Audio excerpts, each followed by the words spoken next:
Welcome to 2023. It's like 2022, but they've changed the number at the end. And what a year last year was in Women's Rugby League. Featured, of course, with the World Cup, which, spoiler alert, was won by the Australians, which we all predicted anyway.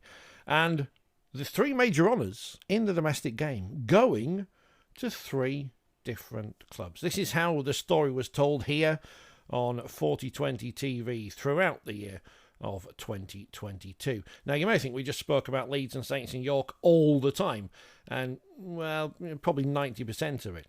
But to start with, let's go to the Menderhose jungle. Now, you remember a couple of years ago when Castleford were flying high, big crowds, this, that and the other?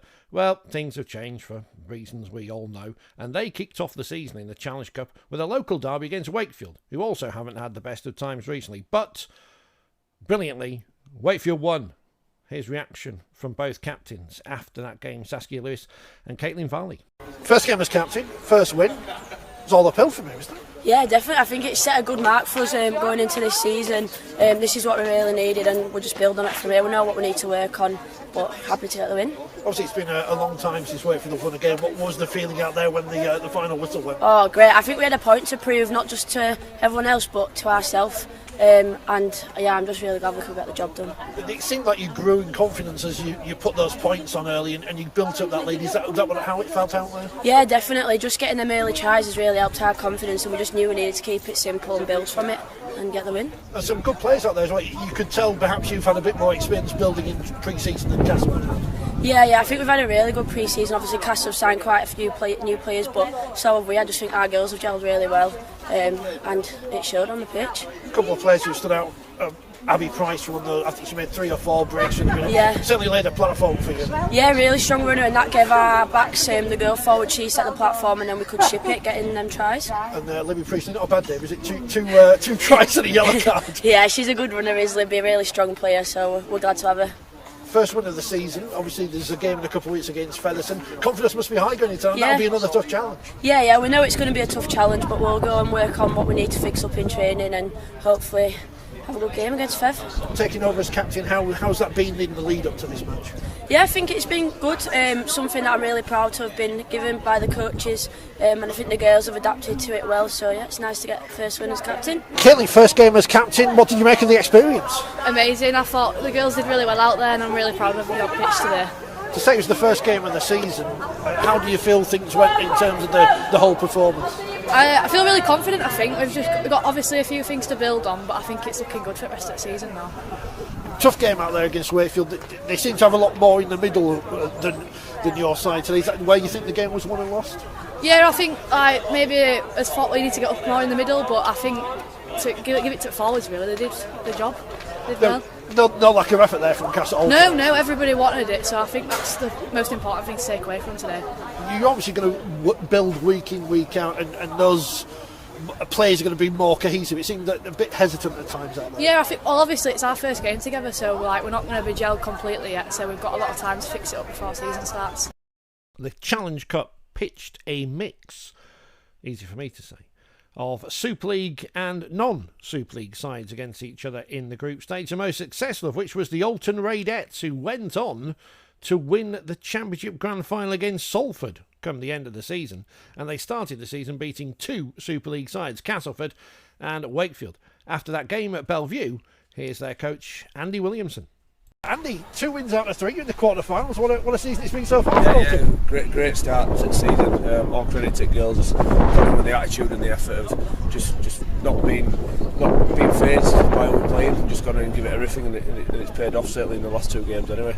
So beating 2 Super League clubs, that must give you great confidence going forward for the Championship season. Yeah, it is, and we have got high expectations for ourselves going into the Championship. We want to be up there, and that's our goal to go and win it. And this is certainly, not only has it given us into draw for next round, but it's given us some great intense game ready to go into that Championship, so it's worked really well for us. How hard is it when you come up against Super League teams? Obviously they've got the name value to bring players in. You're a community club, how hard is that? Yeah, I think it's just a bit of I think particularly against Featherstone in the first game, the girls that were a bit nervous. I said, look, just put that aside, just go play your game, don't think about the the team or the club name that you're playing, just think about that opposite person next to you and you go get one over on them, and if more than half us do that, you've got a good chance of doing well, and I think that's what I've done.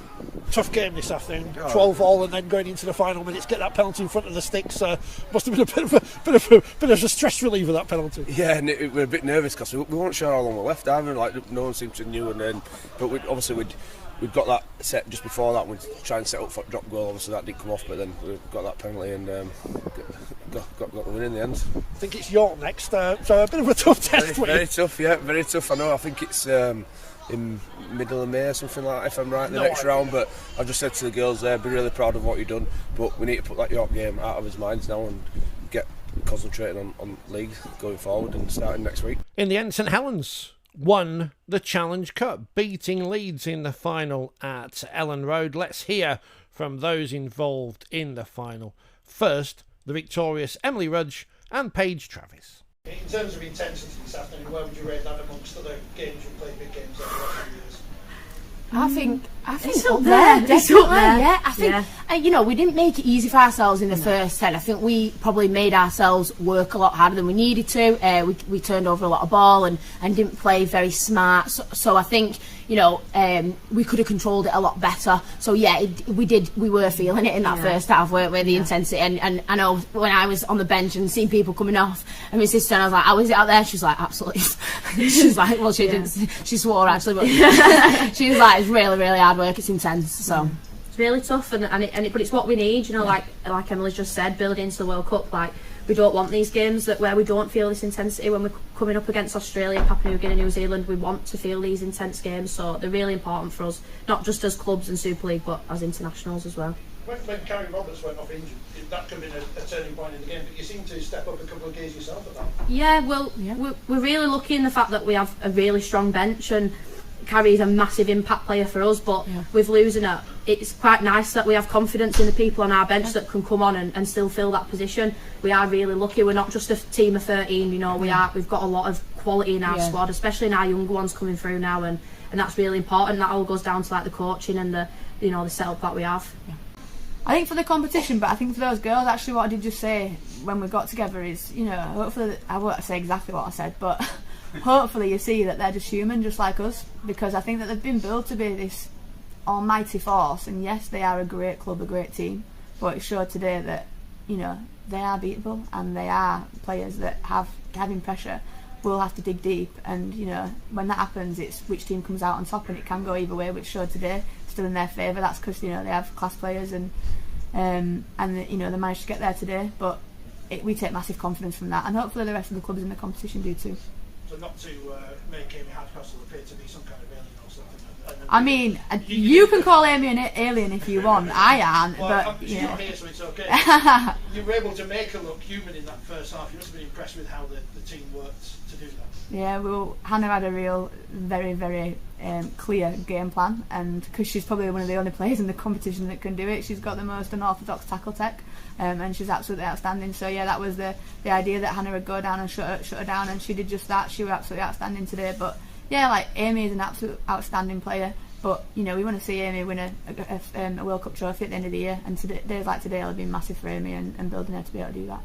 Terry, how pleased were you with the performance this afternoon? Yeah, very. Thought it was a great game. Thought it was a great advert for the Women's Rugby League.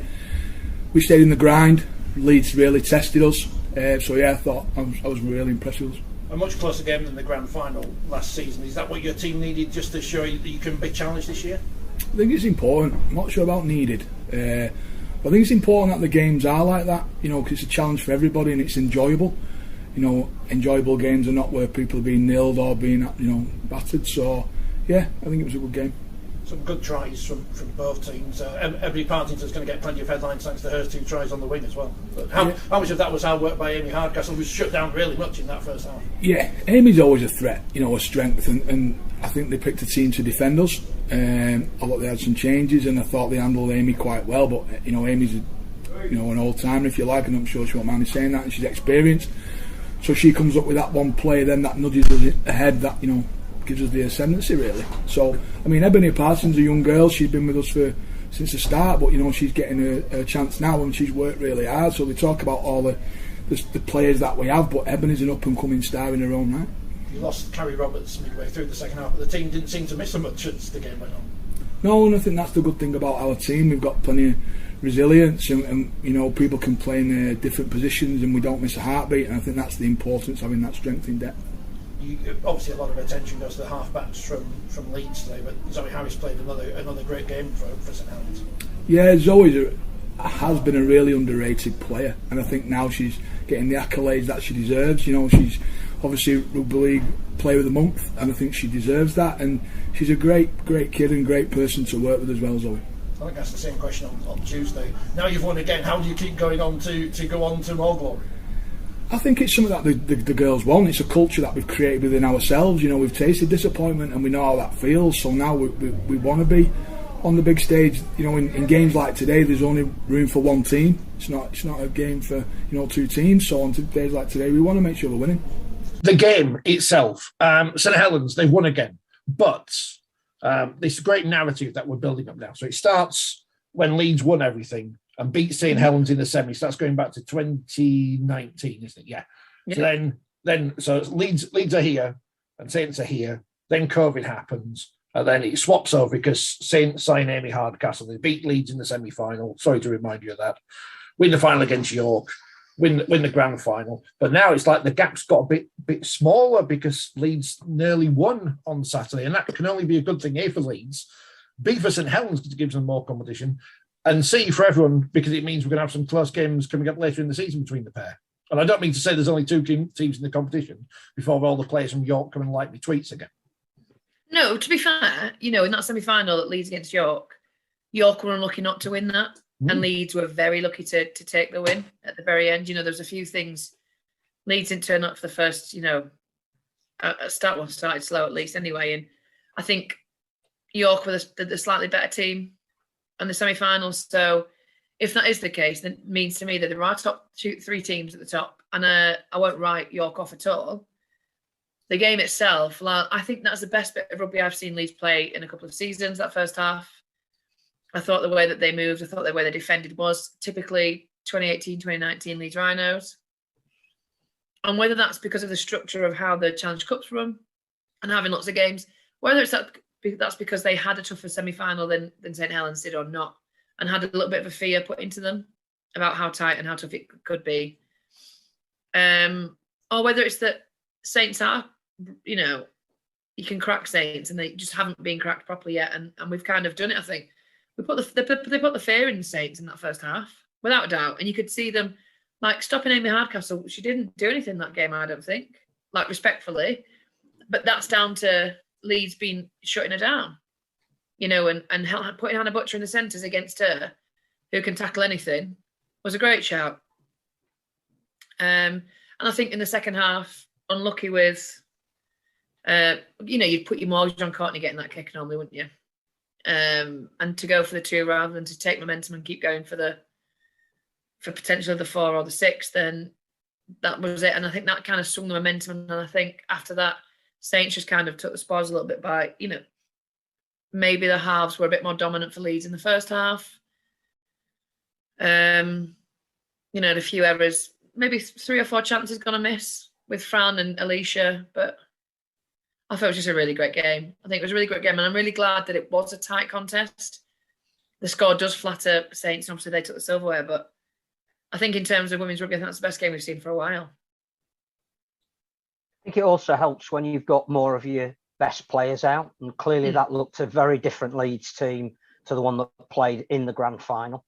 There were choices that they made selection-wise, which they haven't had that luxury of much last year. I think you're right about the selection of both Caitlin Beavers and particularly Hannah Butcher in the centres. It was to shut St Helens down, and it worked. Yeah. And I think the other thing about, clearly that penalty was the defining moment, but when it missed, which, as you say, was a surprise, I was just amazed that Saints stood around after the ball bounced in the in-goal area. Hannah was literally a fingertip away from turning that from a penalty into a try. As it happened, it became a 7-tackle set, and full credit to Saints on the back of that. They managed to score the try that turned the game, but they were pushed to their absolute limit, which is what they would have wanted, what England would have wanted. I think that Georgia Roach in the first half was probably the difference between the teams and looked really comfortable, but couldn't quite get the same level of influence in the second half.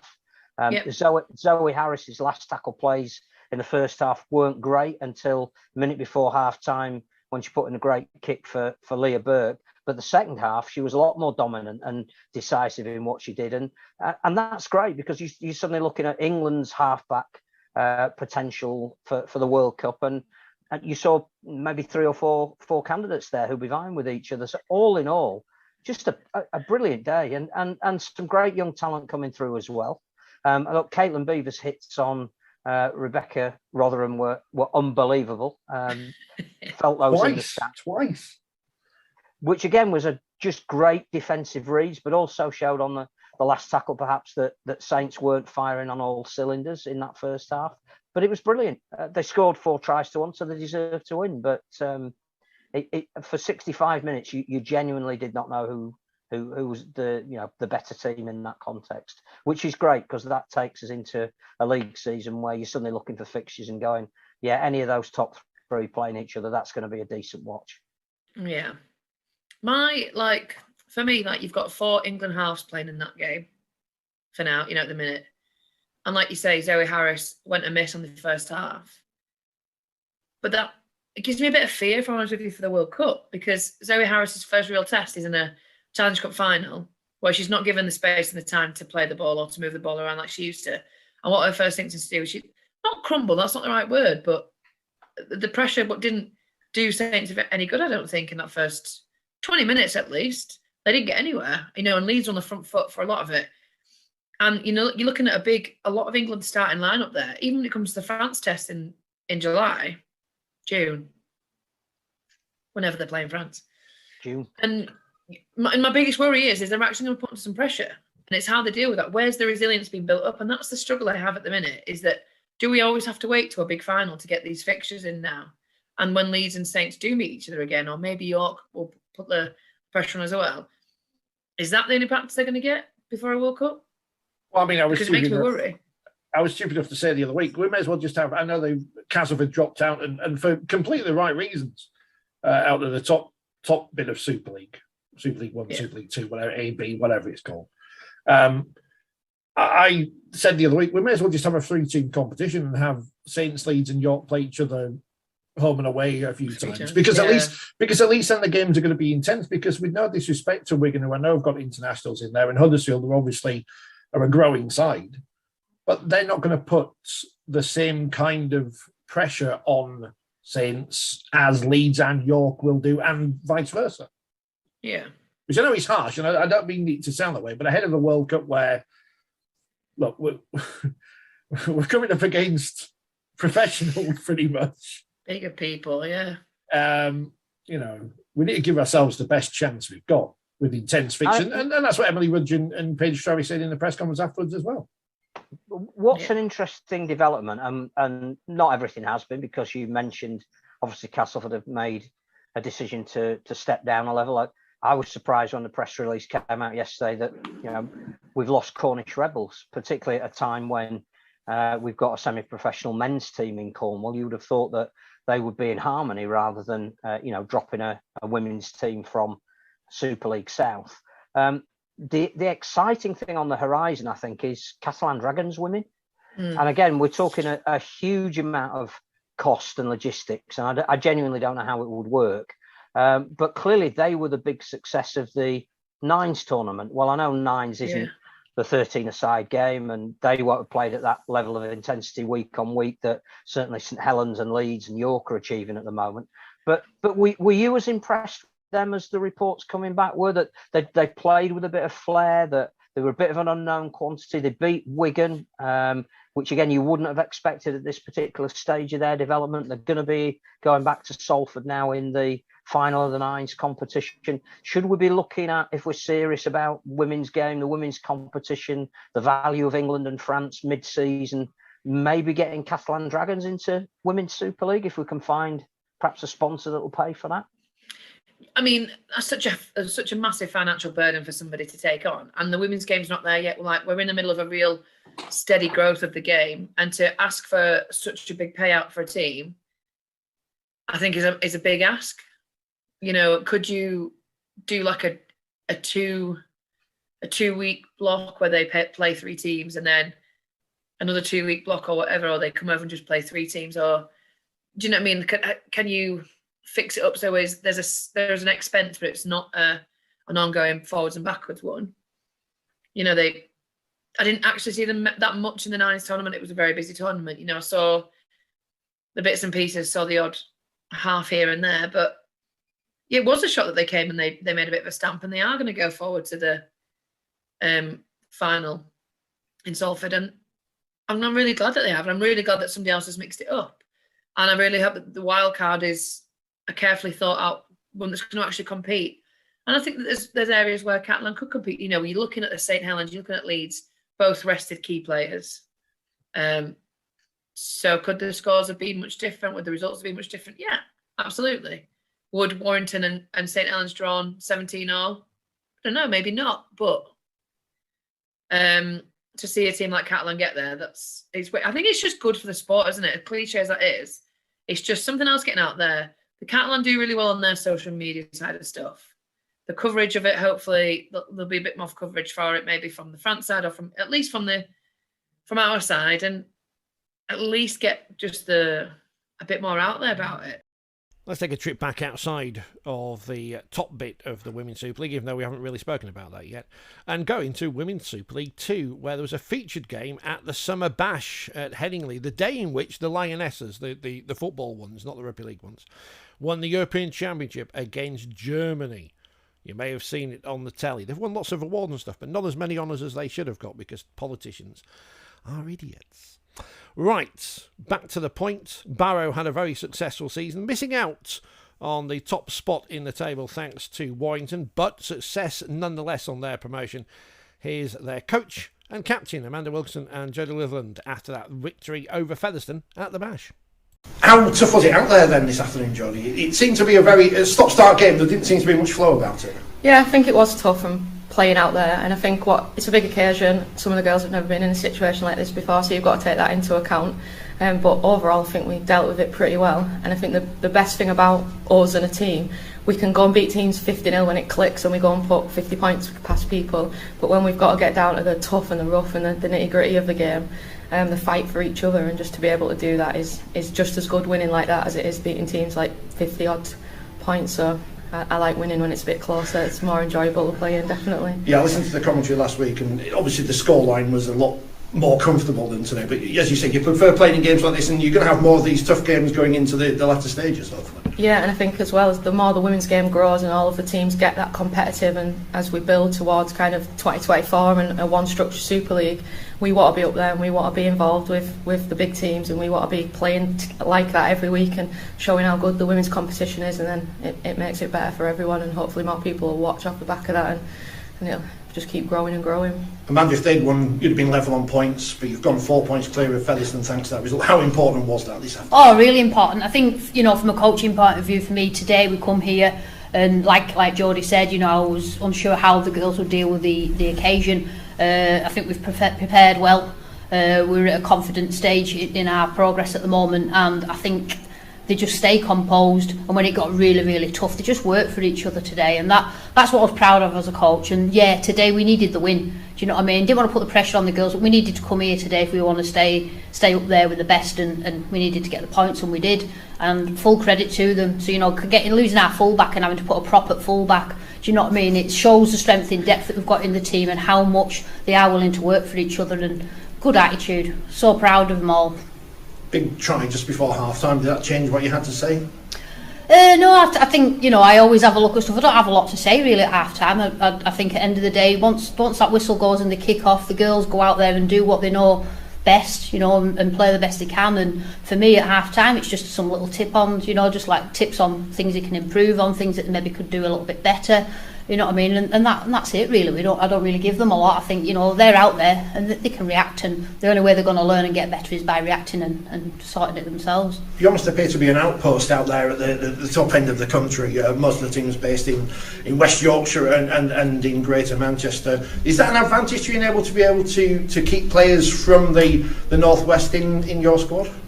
We've got a full Cumbrian team, so another thing that I literally pride myself on. I think it's great that I've gone there. You know, I've worked at Leeds Rhinos, I've worked at Wigan Warriors, and to come and be able to coach back in my hometown and say that we've got a full Cumbrian side, I think it's good for Cumbria and the area to say that, you know, we're not bringing in stars from elsewhere. We'll look to grow our own, and I think the future there looks good. Because that is one of the things about the competition at the moment in the WSL 1. A lot of talent concentrated around Saints and York and Leeds, but you're building a nice little team here at Barrow. Yeah, it's really good, and I think that we've got in the background, we've got the reserve team, we've got the Raider girls, so it's building and building and building, and it is really good to see that, and we want to be up there and competing when it does change to that Super League 1, and there's only 8 teams left. We definitely want to be up there and be one of those teams. Let's see how the captain and the coach answer this one, because last week I was listening to the commentary, as I mentioned. It was said that the aim this year was to consolidate the position in this division. Obviously you're high up there at the moment. What's the aim now? Yeah, I think that we try and win the league that we're in. We try and win WSL 2, and if we can do that, I think it'll be an overachievement season, I suppose, because the aim at the start was, I guess, to survive. We've already done that, and we're exceeding expectation. And there's no getting carried away with that. Amanda grounds us at training. We take one game at a time, but yeah, we've definitely got our eyes set on that grand final and giving Warrington a surprise when they hopefully come up against us. That's going to be a big game, isn't it? Obviously they're just above you in the table at the moment, but they're the team you've got to catch, I guess.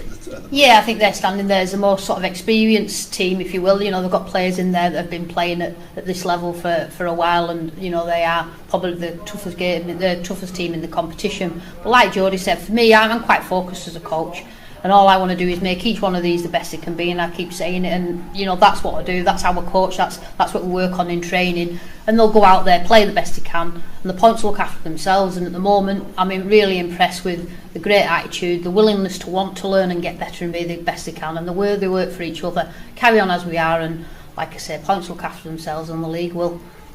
Finally, I may have got this wrong, because you were supposed to be on the show before Christmas, but everything went wrong. And I think you dialed us up while we were in the middle of another programme, so we all got the dates wrong. But were you a decent footballer? Is that what I'm told? I played for Bradford City for about 4 seasons down here when I lived in Leeds, so at the time football came first. Must have got a bang on the head at some point and realised sense, and then in Barrow there isn't really a women's football team to play for.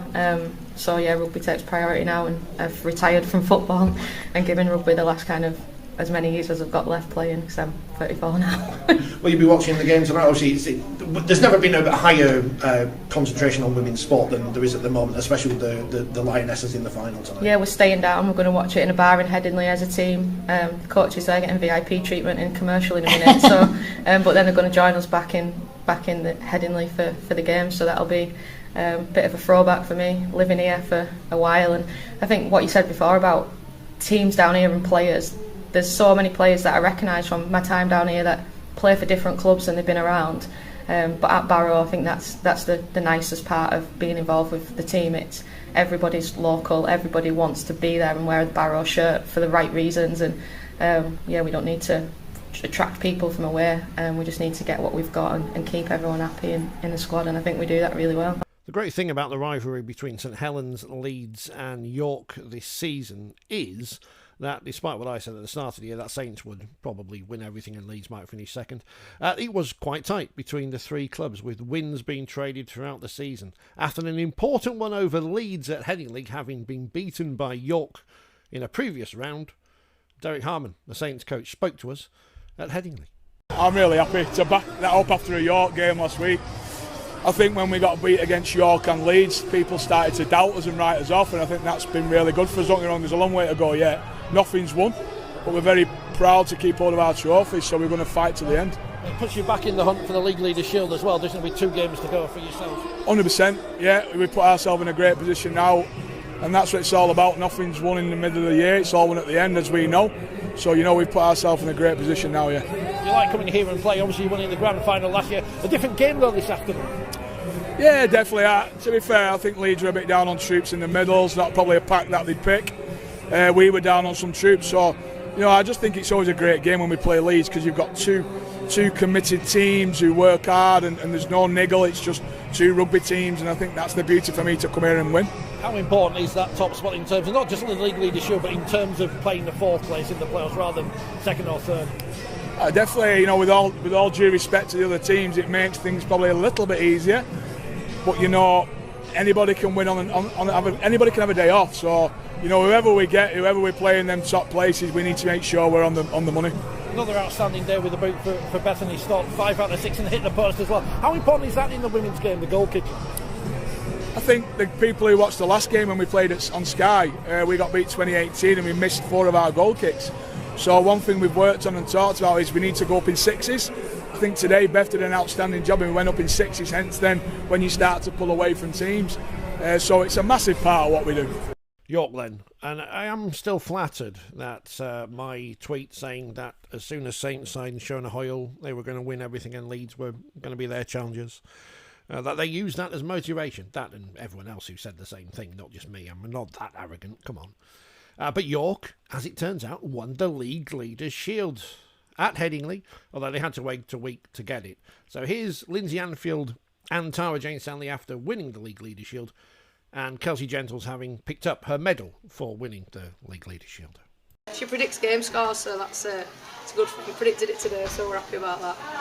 Congratulations, League Leaders winners at York. You won it at Castle as well. How's it feel the second time?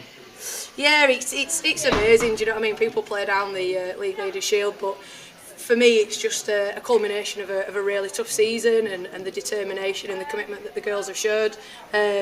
So yeah, no, it's fantastic. Number 1 seeds going into the playoffs as well. So you've got Wigan next week. You know that. When do the celebrations end today and the work starts for next week? Or do you get to celebrate it? Or is it just the players? No. Do you know what? It is something that you deliberate because obviously you want to go into next week firing, but you don't always win a trophy, do you? So to not celebrate properly is probably a miss. So yeah, they're celebrating today. I'll be celebrating today, but back on it tomorrow. You got to the Challenge Cup final last year, very early in the York story. Is this where you thought you would be this year? No, do you know what? We didn't even put we didn't put anything on it. We just said going into this year, loads of fresh faces, new team. Number 1 goal: improve each player, improve as a team, enjoy the season, pick up a trophy off the back of it. Then amazing. Because now you've got the number 1 seed, so you've got the target on your back. You're going to go into the playoffs as the one they're all going to gun down for. And Leeds and Saints in the semi-final next year. You've got to face one of them potentially in the final. It's going to be a great playoff series. It is, and that's what, you know, hopefully what York have done is bringing something to the table in terms of another top team, and you know, building up to today, nobody knew who was going to win it. It could have been one of 3 teams, so obviously I'm grateful that it's us, but equally for a neutral, what a great league. How important is that, as you say, for York, not an established force in the men's game at the moment, but up at the top table now in women's rugby league? Yeah, and I think as a club in general, that's where we're wanting to be. Potentially changing a team around as quick as we have done in the women's is a lot easier than it is in the men's. But yeah, the club's got massive ambitions, and obviously I'm more than happy to be part of it. Tara Jane Stanley, she's extremely humble. Got to play the match today. She's been tipped to win Woman of Steel. How important has she been to the team? Yeah, she's been massive on and off the field. I mean, Tara has her moments, but yeah, what she brings in terms of experience and a skill set, and how she plays. You know, she's always dangerous 20 metres out from the line, and she's dangerous 20 metres getting off our own line. So yeah, she's been huge for us, and yeah, she's got her eyes on a World Cup and she needs to be in good form, and hopefully she'll be there. What have you learned from your times at Castle in terms of being in those big finals that you can bring and change to York to win one if you get that far? I think I was a pretty new coach at Castleford when we were going into finals, and my kind of motto was leave no stone unturned, do absolutely everything you possibly can to win it, you know, and that was more training, more physio, doing everything. And I think what I've learnt from that is sometimes less is more, focus on the basics, get the headspace right for myself and them, just take it as it comes. Does your assistant enjoy going through the video after the game? Yeah, she does. She watches a lot of rugby. Probably knows more than I do. Thanks. Yeah. Thank you. League Leaders Shield winners. Congratulations, Tara. How's it feel? It ain't sunk in, really. I've just done an interview out there and it's probably the worst interview I've ever done. I'm just in shock. I'm in absolute shock. Like, I'm over the moon. Like, what the girls put into today's game, it's just on the back of effort after effort. We were our heart on our sleeve, and today it's shown. Leeds were fantastic. Leeds are always fantastic, especially when they go behind and there's not long on the clock. We know what they've got. We see Frank Goldthorpe's try. It was sensational. But yeah, we held in, and our grit and determination got us through it. 10-0 down. Any worries at that stage? We've been there before. When we played them last, they scored first and they got on the front foot, but we knew we had to battle it out. We had to ride the wave, and then we were hoping that momentum with our hard work had come in our favour, and it did. And I remember just saying now, like, the momentum is our way. We just need to play our game now, and everybody listened, and it was just fantastic. You just say a great team effort. You won the Player of the Match award, but I guess that doesn't really matter. It doesn't matter at all. It's great to have it, I said, but it's all. I wouldn't be able to score my tries. I wouldn't be able to get my kicks away. I wouldn't be able to do what I do if it wasn't for the work that these girls do. So yeah, it's an honour, but it's players of the match today. It's the team. League Leaders Shield only the start for York. Yeah, obviously the revamp was about 18 months ago, and obviously they beat Wigan last year in the semi-final of the Challenge Cup and went on to the final. But this obviously trumps it, winning the league. But yeah, what the staff are doing, what the director of rugby, Clint's doing, he's got big dreams, and we're just taking it game after game, and we can't do what we can do if we don't get the confidence from the club and from the coaching staff, and then we can't do what we can do. So yeah, it was fantastic today. This is a difficult one because you're obviously celebrating there at the moment, but you've got a semi-final next week. You're going to be big favourites against Wigan, but you've still got to put in the effort to get that win again, especially as it was a close game last week. Yeah, it was a really close game last week, and yeah, we've spoke about it. We've said if whatever happens today, we have tonight, and then we lick our wounds tomorrow because we're going to be sore, and then we work on training on Wednesday, and we stay hydrated from Tuesday. So we know what we've got to do. We need to keep we've worked a lot on mentality. We need to keep our arousal levels at the right point. So yeah, we've prepared for the loss today, and we've prepared for the win, and we're going to go out and enjoy it. And we mentioned the Player of the Match today. You're heavily tipped to become the Woman of Steel this year.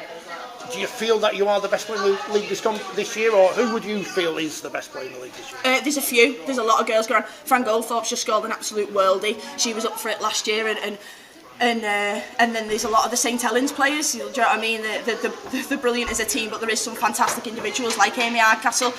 The Woman of Steel is obviously again a great honour, but I can't do what I can do without my team. Like, and I mean that like to the bottom of my heart. Well, let's start, Kelsey, because you've got a League Leaders Shield winners medal round you, mate. Now, some would say I should have maybe a share of that because my tweet seems to have spurred you on to victory over this season. Well, 100%. I think that tweet, that cut deep when everyone thought that, we wouldn't even have a chance. So we thought, all right then, we'll show you lot. Congratulations on winning the League Leaders Shield and obviously making to the Grand Final. Tough game out there this afternoon. So tough. You know, we knew it was going to be tough though. You know, Wigan, they are the toughest in the league. You know, Wigan men, Wigan women, they are one of the up there with one of the toughest people you'll probably play. So we knew we was up for a battle when we got here, and it was battle of territory that first half. We just really need to absorb all that pressure, and I think we finally did that when it came to the second half. Yeah, what was said at half time? Because it seemed like you put a lot of pressure on them in the first half, but weren't able to break through them. We just said, like, we are doing well, like, we don't need to question what we're doing and how we play. It was just that final choice, the final pass, that just wasn't coming off for us, so we just wanted to take it back to basics and just get back to the way we play, and it came off. What happened to the eye then? How did that happen? First 5 minutes, I don't know, I went to go tackle the girl, and next minute I know I couldn't see out this eye, and that ball just went straight over my head. I said to Tara, I can't see, like, you really need to give me 10 minutes so I can get some vision back, and once my vision came back I were alright. 3 of your teammates have been nominated for Woman of Steel today. Which one of them do you think is going to win it? I can't say that. I will not be answering that question. You know, any of them deserve it. They're all brilliant in their own ways. Big game then in 2 weeks' time. How do you you've been in finals before. How do you change what you did in the past to win this one? I think it's totally different this way around. You know, we've got a totally different team. We play differently, and I think our togetherness is enough to win as a final. You know, you can be doing all the fancy moves you want all year round, but when it gets to finals footy, you need to have that togetherness and be able to get in a tough situation and get out of it. York picked up the League Leaders Shield having beaten Wigan in a very tough semi-final. So they would play in their first ever Women's Super League Grand Final. But who would they be facing? Would it be Leeds or would it be the defending champion St Helens? Well, as it turned out, it would be Leeds, because you can't write off the Rhinos, and they would play in yet another Grand Final. They've never missed one since they came into being. I mean, they can't have played in one once, they didn't exist. Here is their captain, the always professional Courtney Winfield-Hill, after that semi-final victory over St Helens. Courtney, first of all, congratulations on reaching the Grand Final. That was a tough game this afternoon. Yeah, tough is a good word to describe that. They kept coming, and obviously the scoreline enticed the... I finished right to the end, had to keep pushing. But really pleased with the girls. They really knuckled in. First half, scramble D was terrific on that line. And then, just kept it simple, and a few girls standing up and being a little bit more smart compared to previous weeks, so that was really pleasing. I was going to say, was that the difference obviously last week after the defeat against York? Yeah. The coach saying not happy with some of the performances out there, but was that the difference today, the main difference? Yeah, I think they were just really simple fixes and just more, like I said, rugby smart fixes more than anything. So, yeah, we seem to do that today, but of course we need to build again on that leading into the Grand Final. And to do it without Georgia Roach by your side, who's obviously been crucial all year. It was a big performance in that sense as well. Yeah, it's Georgia's been so good for us this year, and to lose her, I was a bit worried all week. Not so much about the game, but just for her. It's never a nice time to be injured, but she's in really good spirits. And to be honest, I think the people that weren't on the pitch today and their energy for the girls that were playing, that was really special, and it made a really positive impact. It's the kind of thing we talk about in the media, because we make up narratives before games because we haven't got a clue what it's like out there. Is that the kind of thing that keeps you going, the fact that you're playing for those teammates who aren't out there for you? Yeah, definitely, and that was sort of our call at the end. Shouting out how much do you love playing with each other and for each other, and people's eyes just lit up. And to be fair, I probably haven't seen that amount of desire in the girls and connection for a couple of weeks, and maybe that's what we've been missing, but it was certainly there today. Who do you think's going to win Woman of Steel this year? Oh, I think there's a couple in contention. I think Tara Stanley's been phenomenal. Georgia Roach, as always, has been excellent. You've got Jodie Cunningham again, but I'd say Tara for me. I think there's a few contenders this year. Amy Hardcastle, as always, is up there, and she's a powerful, she's an absolute machine. Tara Stanley, coming from the back, she's been gaining great field position for York. So like I say, there's a few that you could pick out really. So it's still early days. There's a couple of games left, but yeah, there's definitely a few strong contenders. There's a lot of key players across the Women's Super League now. There's a lot of talent across the board. Looking closer at home, my club would say like Amy Hardcastle and Jodie Cunningham. She's an all-round brilliant person and player on and off the field. As are the others, such as like Georgia Roach, and you've got like Tara Stanley as well. So yeah, there's a good few there. There's quite a few contenders this year. Obviously, Amy Hardcastle's been doing well. Tara Stanley's been doing well. Roachy for us has been doing well. Courtney, obviously, them two have previously won it. But there's a lot of contenders, and I can't give one. Can't give one. Well, that's who some members of the England squad thought would win the Woman of Steel award, and we'll come back to that later, because the Grand Final was next at St Helens Totally Wicked Stadium, a Sunday afternoon, with York taking on Leeds. And as these things turn out, it was defeat, unfortunately, for the City Knights. Final game to be called that. Well, they played Papua New Guinea as well, didn't they? But you know what I mean. They're the Valkyrie now. But Leeds Rhinos, once again, they are the champions. Here's reaction from the Rhinos camp after a second Grand Final victory.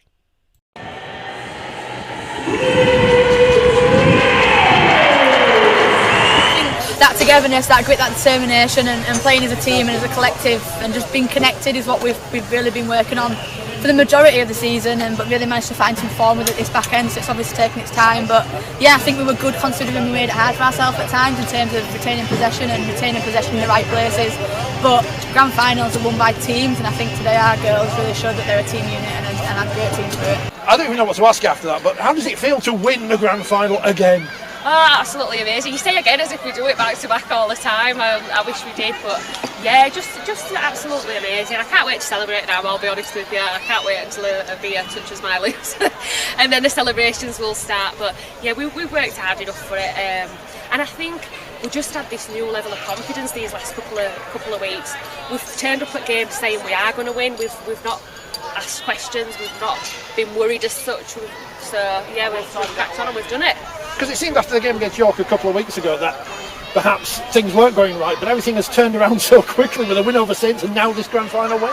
Yeah, definitely. I think we've just had to kick up the backside, if I'm honest, and I think we know we need to work for each other. It's not always going to be perfect, but we need to go back to the basics when errors are made, and you just battle it out. Lois always says, it's a simple game. It's a simple game. Just get back to the basics, and I think that's what we've done these last couple of weeks, and just really at each other's backs. I've kind of forgot what it felt like last time we won a bit of silverware, but it feels immense. A lot of the girls, this is their first time winning any silverware, so I can only imagine how they felt from how we did it quite a few years ago, so I'm just immensely proud of the girls. As strange as it sounds, do you feel like you're one of the most experienced players in the squad these days? Well, they say I'm one of the oldies, but I'm only 20, so probably that's the way they see it, but I'll take the experienced logo any time. We spoke after the game against, I think it was St Helens, about you moving position. You've always been playing in the centres all year. Play of the match in this game. You've made that transition. How have you found it this afternoon?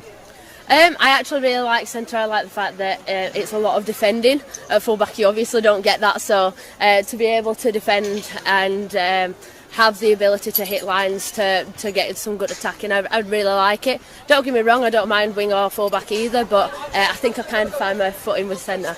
How much defence you did today? I think that's why you won that. I know you scored 2 tries, but I don't think you missed a tackle out there. Oh, I hope that's the case. I'll have a look at the stats and I hope that's the case. I'll be holding you to that, but yeah, my body is already feeling it. I can tell that's the case, but but again, the girls just put a massive shift in. Big celebrations tonight? You know it. Just that's it.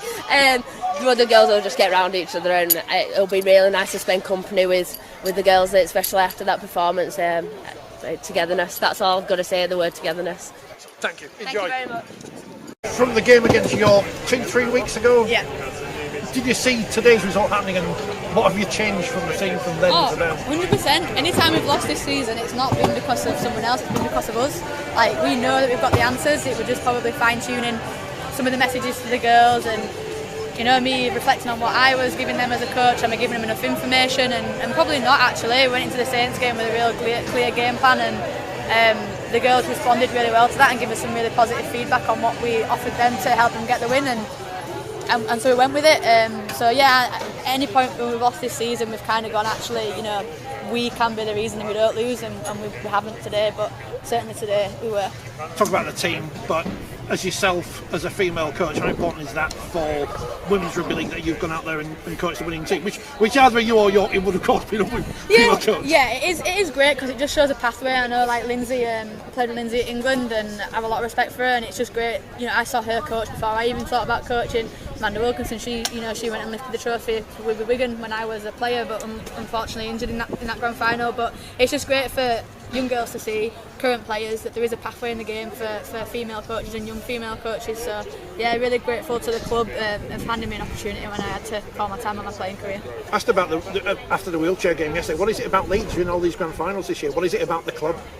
The people, probably. How heavy is that trophy? Very. I'm getting elbow cramp, but I'll take the elbow cramp. It's worth it. Congratulations. Thank you. Another grand final win. How does it feel? Terrific. They're always very special, even just to be in a grand final, to lift trophies is great. But this group of youngsters we got, the resilience they've shown over the last few years, I'm so proud of them and just really happy for them today.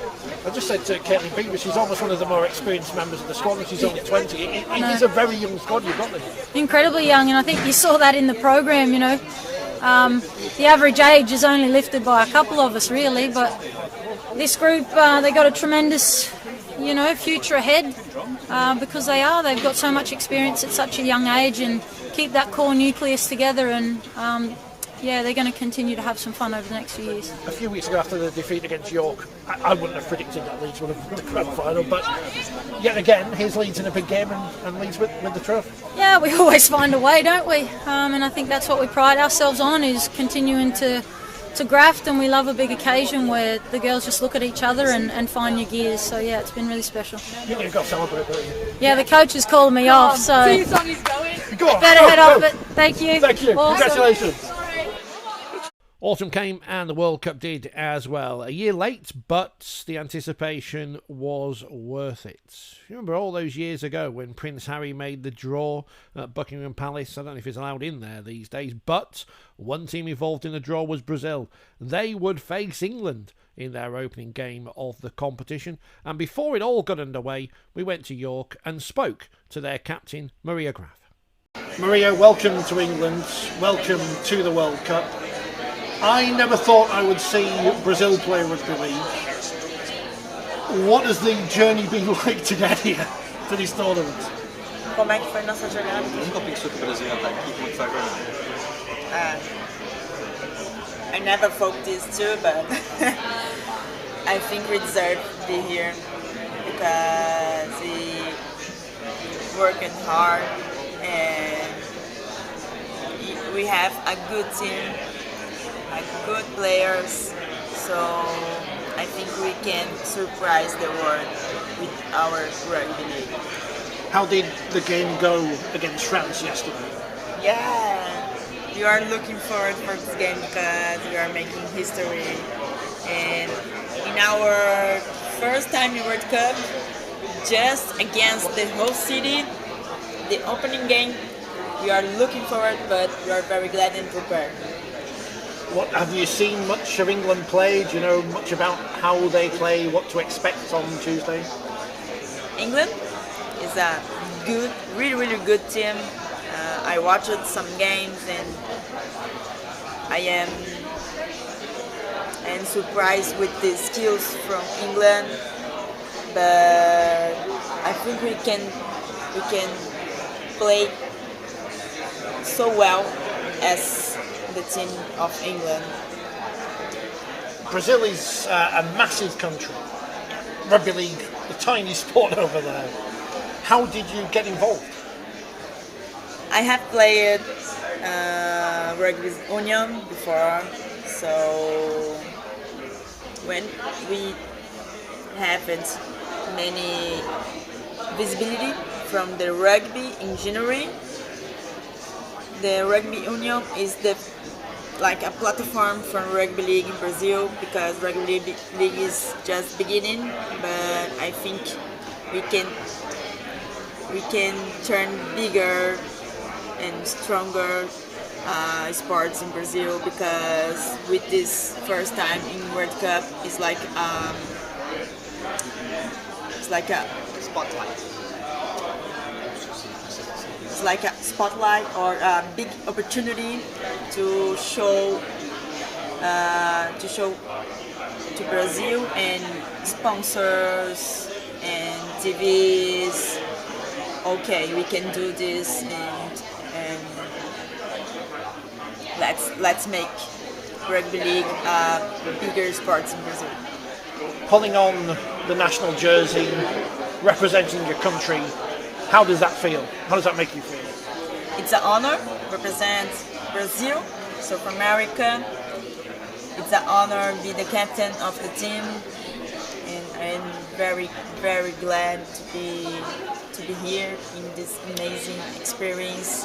I am living a dream, and I hope I can enjoy and have fun.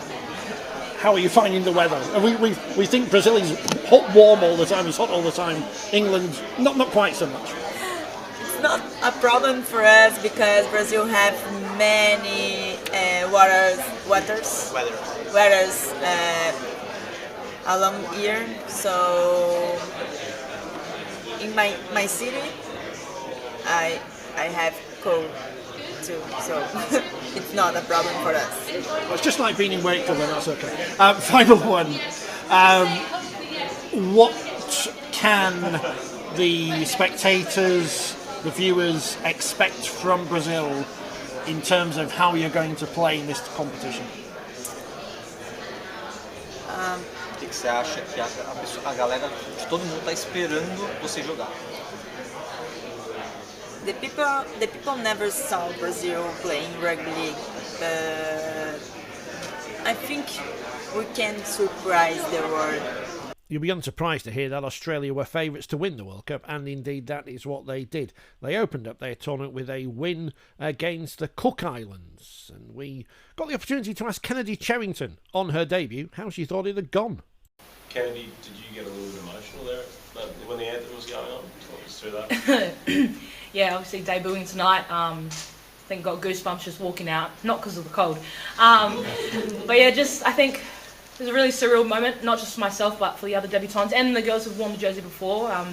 You know, I think it's a pretty special moment when you're standing there side by side with the girls that you call your sisters, and yeah, to hear the national anthem out loud, stand there representing, you know, the First Nations people and the Australians, and you know, basically everything we've built. Yeah, it's been a long 2 weeks, but it was a pretty special moment. You got family here, or to share it, or are they back home? Or? No, everyone's back home, so I think that was part of the emotion too, knowing that you know, everyone's watching on TV in Fox League, and had some family friends in the crowd, but yeah, everyone's at home. So. Yeah. How do you think your debut went? Brad? How do you think your debut went? No, I just wanted to do my job. Brad spoke to me before the game, just energy, discipline, and just do what I'd done in the last bit of the NRLW season. So just be myself, and I felt like I had to. Right. She did a fantastic job. And look, I said we'll see all these players roll out over, and Kennedy will start up front in 4 days' time. So yeah, you'll see a bit more of her in 4 days. The Cook Islands were one of the highlights of the Women's World Cup as well, and we'll speak more about them in a moment. But first, Papua New Guinea picked up their first win in Women's World Cup history by beating Canada on the opening day of the competition at Headingley.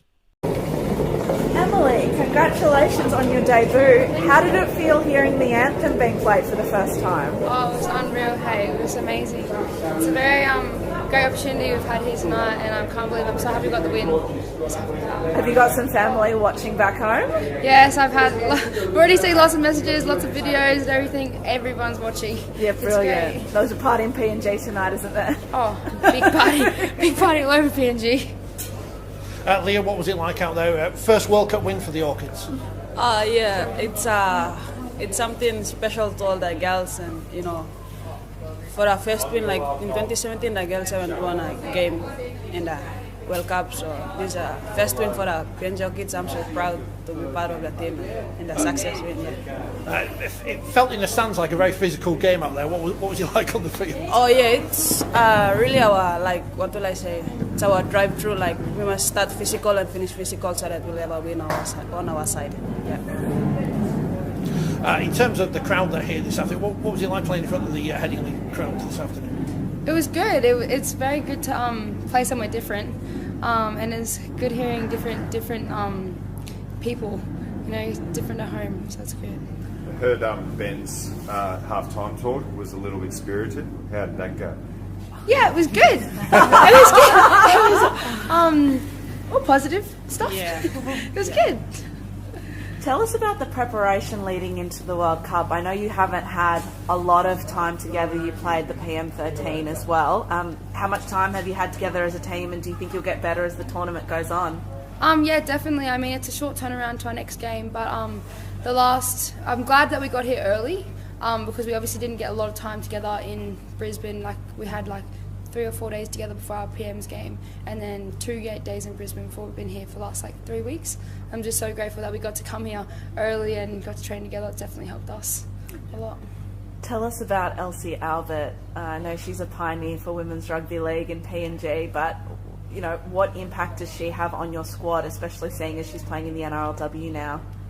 Oh yeah, it's, hard runs and aggressive football always push us forward and keep us in the game. Like, we got this, we have to go forward. Like, Elsie's going, then why not we go forward too? Mm-hmm. Yeah. What did you make of Canada this afternoon? How did you feel your opponents went?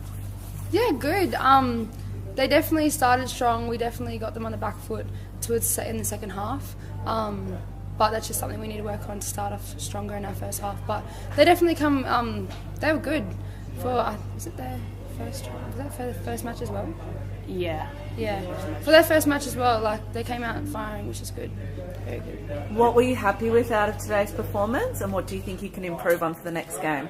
Our defence, we definitely made some massive hard hits today, and I'm sure they'll be feeling it tomorrow. We've just got to work on shortening up our passes and working on that back line play, because it's wet footy out there, so it's very it's harder to control. Get used to the wet footy, yeah. I think.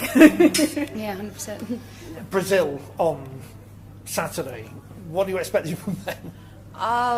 We're just gonna keep everything simple, like our coach want us to do things, then just take a game at a time. And it should be hopefully a great crowd in Hull as well. They've had plenty of great Papua New Guineans play there in the past. I think Jenny, the one who springs to mind. What was it? Or how do you feel about playing in Hull and hopefully a passionate crowd behind you? Having a big crowd behind us, you have everybody in full support behind you. So just go forward and do what you have to do, and just stay focused on what you're told. Emily, are you enjoying your time in the UK? Is there anything you want to see? Any interesting food you want to try? Yeah, it's been really good. We got to Why are you laughing? Tell us. Because we've tried lots of different foods here. And tell us. Yeah, it's good. It's good. Obviously nothing compares to home. Of course. But yeah, it's been really good. Lots of different foods, lots of good desserts here. What have you enjoyed? The crepes have been good. Hey, crepes? Yeah. Good crepes. Good crepes and buffet foods have been good. Where did we eat the other day? What was that place called? Brazilian. Yes, Brazilian. It was like this, Brazilian food, like French food. continuous, like meat and salad. So you have to good. turn your card to the green, and then they'll be like green and meats on. If they need to red, then they'll know that it's stop. I mean, So I feel I should now say you've not tried fish and chips or any other great British delicacies yet. Oh, we got heaps at home. This is the thing I forget. Forget it. I forget. Australians eat fish and chips as well. I forget this all. We do. Yeah, we do. I don't like fish, but I like chicken. We've been eating lots of chicken here, which has been good. Judging by the Brazilian reaction, don't try mushy peas. Yeah, don't try them. Mushy peas. Don't. Look, even Joe's shaking it. I don't know what mushy peas are. Menu. Yeah, no mushy peas. You want to try mushy peas? No. Emily, Mum's from Port Moresby. Tell us about that and how sort of she feels watching you play a very physical game and representing PNG. Yeah, she's very excited, same with my grandma as well, because they're both obviously from there. And she grew up there till she was 18, and this is just a dream come true for her, because she couldn't do this, so I'm just so glad that I could do that for her. And the two of you are paving the way for the next generation to be able to play rugby league, so don't forget that. That's really important. Yeah, that's one biggest thing. Like, whatever we do, we know that the next one is coming up, so we have to set a good standard and record there so that they can see and follow through to us. Yeah, absolutely.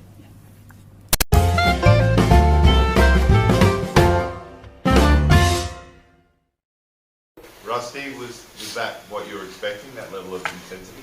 Oh, absolutely, but I think our girls got overawed right from the kickoff tonight, and it sort of was contagious from that point, and it took us the whole 40 minutes to try and recover until we got into the changing rooms. I think we were a bit better in the second half, but then we lost Kiana at half time as well, so with the HIA, so we're hoping we can get her back on an accelerated return to league, but that was a big blow for us. She was one of our senior leadership group, and really missed her experience in the second half as well. But full credit to the Australians. They really humbled us tonight, and they really showed their class and their football IQ as well as their strength and conditioning. Just amazing athletes and an amazing team.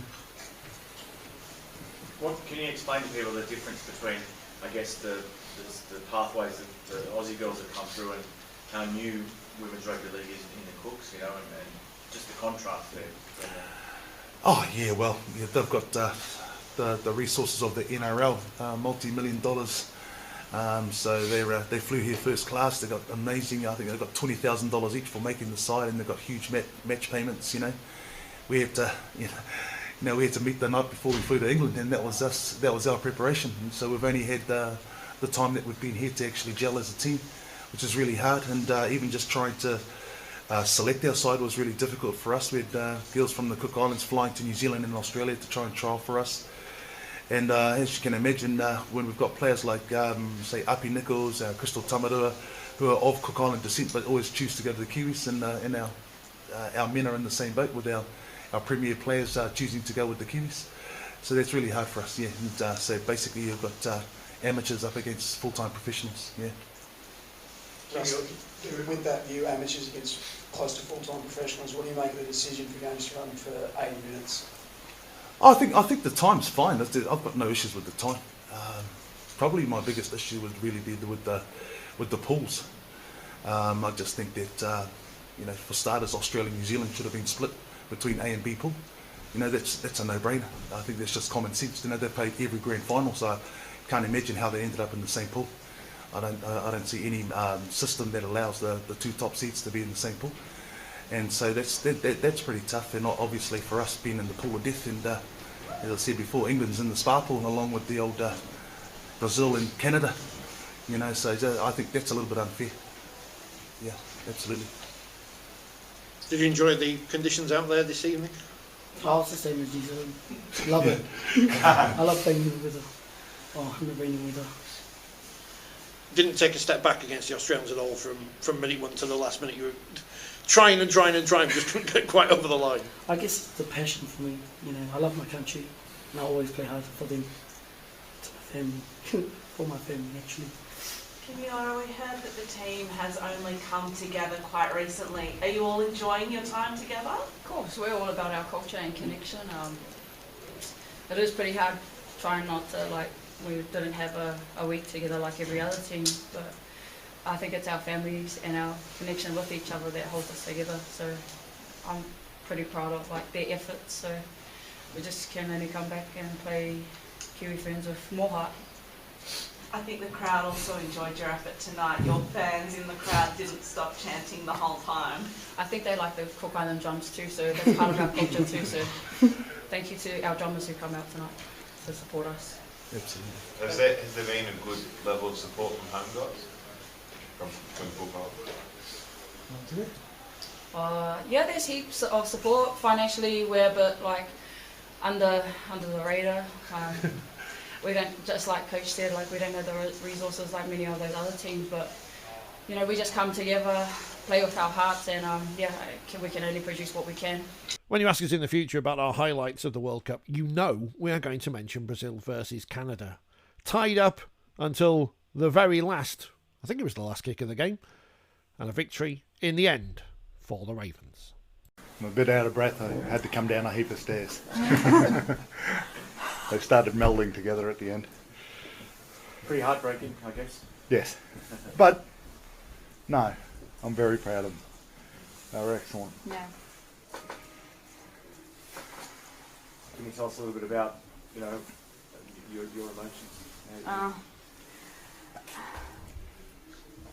I really want to win, but I'm so proud because we did our best at field, and heads up, yeah. It's just the beginning, it's just our first time in World Cup, so step by step we can do better, and inspiration the next generation. So in the next World Cup it will be so much better. Yeah. And I think we can do it. Well, it must be fair to say that it exceeded expectations. These 3 games, is it? Yeah. Look, after the last game, as I said, the girls sort of beat themselves up a bit, and I was a little concerned coming into this that they would be too hard on themselves, but they turned it into fire, and I thought they came out quite well today. I'm very happy. It did exceed expectations in a lot of ways today, in that they went from a team that was pretty punished by England. We did a few silly things against Papua New Guinea, and they sort of had a good crack at us too. So for the girls to come back, get that experience and really do something with it was the most impressive thing I've seen for a long time. They were great today. And everyone's sort of taken the team to heart off the pitch as well. How much have you enjoyed the whole experience and the way the public have really, taken to. O público gosta de vocês muito. Ele fala fora do campo, muito. We have good dancers of TikTok. I think be Brazilian is be happy, so we have good energy, and in the field we have a good team. Out the field we have a good group, so we are proud. One of the highlights of the tournament is Edna's try. Can you tell us a little bit more about it? Man, that's the slowest 100 metres I think I've ever seen. She's got little legs and they crack along at a good pace, but she's certainly not the fastest in the team. I think she's been playing for a while. I won't give away her age, but you go back a couple of years and I reckon she'd have 20 metres on herself. But it was a definite game changer and a mood changer for us. We were the girls weren't exhausted, but they were just waiting for that break, and Edna certainly got that for us. She was great. Would a draw have felt like a victory, really, the first competition? Yes, a draw would have been nicer. I was really hoping to get in position and get a field goal. It certainly was in my mind. In the end, I think we ended up putting a ball to dirt, but it would have been nice to play out that set, because I think it would have brought us a hell of a lot closer. But, you got to move forward again, and I'm really looking forward to the future with this team and Brazil. I can't wait for our next head out, and Canada have already set out a challenge, and France. So we're sort of trying to tee something up. Nice way to win for Rob Bergen as well. Definitely, Rob has been a bastion. He does everything. He is the be-all and end-all of Brazil Rugby League. He's been a brilliant manager and a great support for me. Good friend. He lives just up the road, believe it or not, and we only met 4 years ago. But it's a good way for him to go out. We certainly were patting each other on the back when Butch, that's a nickname of course, Butch scored that try, the 9. She's a cracker. But yeah, he was very happy. Happy with the result. Obviously, it would have been better for a win and better for a draw, but in the end, Canada are a good team. First of all, I mean, I've got to ask, some of the last minute of that game for us. Oh, that was... I knew that the girls would pull it out. It was a stressful last minute, but, they played their heart out and they definitely wanted to go home with a win, and they showed that for sure. 16-all going into that final minute, but it was a great contest between two sides who, you were probably the favourites pre-match, but they certainly gave a good account of themselves, the Brazilians, and gave you a real test. Oh, for sure. They came out firing, and we knew it was going to be a hard match. We're both countries that are predominantly union, so coming out and being able to play, it was kind of the Battle of the Americas, which was pretty cool, and we went in for the fight. You came out on top then against Brazil. What do you make of the World Cup as a whole then? Because you've had 2 defeats, but then this win to end things. The World Cup showcases a lot of really great athletes, and there's a lot of countries that do have more established programs. We are still fairly new. This is only our 2nd year. There's not a lot of league in Canada, and I mean, with COVID we couldn't get together because our country is so big. But I think that we pulled it all together, and we really were able to showcase that at the end. Yeah, it looks like it's slightly bigger Canada on the map than Britain is when I've looked. What was it like? This is your 2nd World Cup, so what's the difference been between the first and the 2nd one? Oh, going into the first one, literally never had played league before in my life. Going into this one, it was a different kind of experience. Having that little bit of a background, being able to kind of see how everything went. Really, we didn't have a lot of league in between, unfortunately, and with COVID, it was even less than originally planned. But going into this one, we just knew that we wanted to give it our all and showcase the amazing talent that we really did have here. Now, you've got to answer the right answer for this one. You prefer playing league to union now? I do love league. the contact style more suits how I like to play, which is really good. Being a tall girl, I tend to get called on high tackles a lot. But in league, that being able to hit that high and dominate that way is really fun. And you know, it's just such a wonderful sport, and I want to be able to play more of it for sure. 3 years until the next World Cup. You planning to be there in France? Absolutely. Training starts tomorrow, or maybe not quite tomorrow, but you know, as soon as we get back, and we're wanting to try to establish more of it in Canada and see if we can get together more in preparation for that World Cup. Finally, what's going to be the abiding memory of this tournament as a whole for you in Canada? Oh, I think for myself, it's the connections I was able to make with the girls. Being able to start to connect on the field, being able to have so many girls from my province there. There was a lot of girls from Alberta, girls that I've played against for years, and being able to play with them and then grow the sport in our province together, I think will be really cool. Yeah, I mean, first time obviously playing with Canada, and you know, they obviously lack a bit of the experience in terms of rugby league, but it's been awesome being a part of this group and supporting them with the development and moving forward for the nation. Yeah. Have you ever known a game finish the way that one did? Yeah, no, that was a bit of a tight one, and you know, it could have gone either way. You know, nevertheless, we managed to pull it off in the last minute. Full credit to Brazil too, for they stayed in the game all the way to the end. So yeah, like I said, could have gone either way. I think for us rugby league people, it's great just to see a fixture between Brazil and Canada. It's not something you would have imagined 20 or 30 years ago, but here it is at Headingley, and I think it was a great game between two good sides. Yeah, no, it's amazing that the girls get to experience playing it at the stadium. And yeah, most of the girls have never played in front of a crowd like this and at these kind of stadiums. So it's awesome for the exposure of women's rugby league. I think UK have put on an awesome hosting of this tournament. 3 years' time in France. Yeah. Well, this is a stupid question to ask you because you've only just finished again, but will you be there again? Yeah, never say never, eh? Yeah, I think I was coming into this thinking it'd probably be my last, but I guess after being a part of this team, I can still see the area that I can support the girls, and yeah, we'll see what 3 years brings. But yeah. What's it been like being part of this group? Because there is a lot of rugby experience in terms of union, but not necessarily league. So how's it been being part of that group? Yeah, I think it's about just breaking the union style and just teaching them the fundamentals of rugby league. It's a completely different game, and you know, you always you know, when you turn the ball over, you get your set of six. And rugby, it can go either way. You know what I mean? So yeah, it's just a matter of them learning those fundamentals and the tactical side of the rugby league, and you know, they'll come a long way. Australia versus New Zealand tomorrow, potentially the final as well in a couple of weeks. Who's going to win?